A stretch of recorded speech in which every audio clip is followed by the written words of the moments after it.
The message came on a Tuesday morning. No warning, no conversation, just glowing letters on my phone screen. I'm leaving you. Moving to Miami with my 20-year-old babe. I already emptied our joint account, ha ha. I read it twice, my coffee still warm in my hands.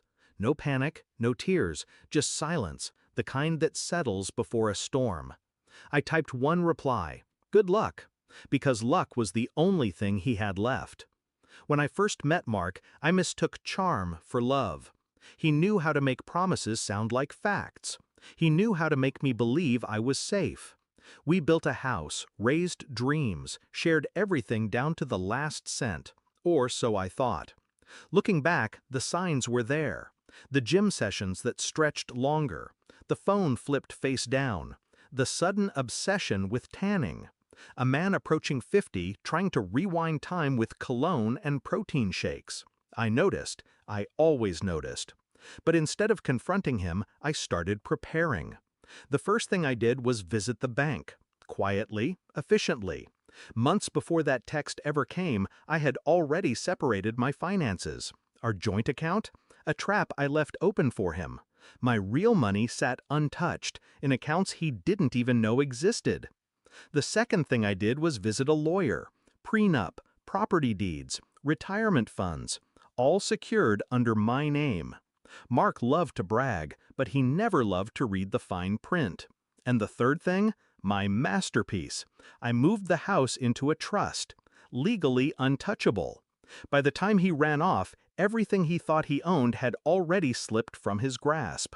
So when that text arrived, when he gloated about emptying what he thought was our life savings, I almost laughed. He had drained a shell account, barely enough to cover 1 month in Miami. He thought he had destroyed me. In reality, he had set himself on fire. He called 3 days later. His voice was smug, lazy, drunk on sunshine. You see my photos? Babe looks amazing in a bikini. Miami's perfect. Don't wait up.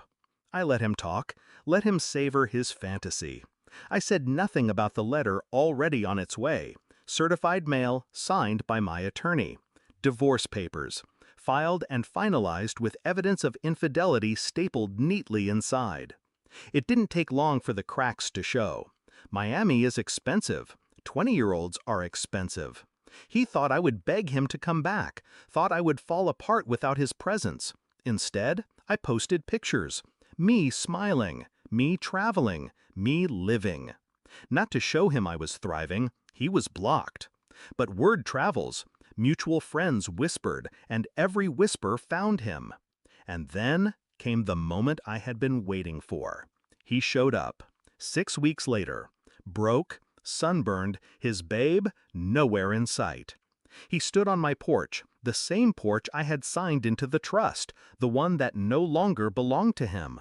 Listen, he said, voice trembling now. I made a mistake. We can fix this. I'll move back in. We'll start over. I looked at him the way you look at a stranger asking for directions. Calm, detached. You already moved out, I said. With her, remember? He tried to push past me. That's when I told him. The account he drained? Empty decoy. The house he thought was his? Legally mine. The retirement he planned to spend? Frozen. And the divorce? Already final. Every word landed like a blade. He paled, then flushed, then stammered. He begged, cursed, shouted. Finally, he screamed my name, just like he had screamed hers in hotel rooms I had receipts for. I closed the door. Later, my lawyer called. Mark had tried to contest. He had nothing, no assets, no leverage, no credibility. Miami had eaten him alive, and the courts finished the job. He wanted freedom. I gave it to him. Freedom from me, freedom from money, freedom from the life he once ruled like a king. People ask if I felt satisfaction. No, satisfaction is too small a word. What I felt was clarity, the kind that comes when the fog of love burns away and you finally see the truth. He had tried to break me with a text message. I broke him with silence, signatures, and strategy. And when I think back to that morning, coffee in hand, his message flashing on my phone, I realized something. He thought betrayal was power, but real power is patience. By the time he realized what I'd done, it was already too late.